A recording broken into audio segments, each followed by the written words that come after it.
26/11 దేశం మొత్తానికి మింగుడు పడిన రోజు. దేశం మొత్తాన్ని ఆర్థిక రాజధాని వైపు చూసేలా చేసిన రోజు.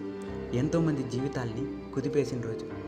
దేశ ఆర్థిక రాజధానిపై పాక్ ప్రేరేపిత ముష్కరులు చేసిన దాడికి సరిగ్గా నేటితో 9 ఏళ్ళు.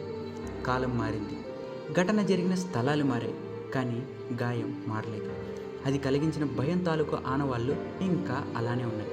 10 మంది కరుడుగట్టిన ఉగ్రవాదులు 3 రోజుల పాటు సృష్టించిన నరమేధంలో విదేశీయులతో పాటు దాదాపు 166 మంది బలయ్యారు. ముంబైలోకి అరేబియా మహాసముద్రం మీదుగా చొచ్చుకొచ్చిన నరరూప రాక్షసులు వాణిజ్య రాజధానిని వల్లకాడులా మార్చారు. Leopold cafe, Taj Mahal palace hotel, Trident Oberoi, Nariman house, Chhatrapati Shivaji terminus, Cama ఆసుపత్రుల్లో విచ్చలవిడిగా కాల్పులు జరిపారు.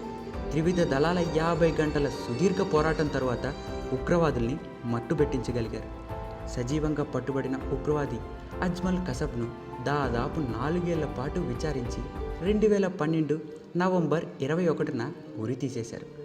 ఈ ఘటనలో Hemant Karkare, Ashok Kamte, NSG commando major Sandeep Unnikrishnan, Vijay సలాస్కర్తో పాటు పలువురు పోలీస్ బలగాలు వీరమరణం పొందారు.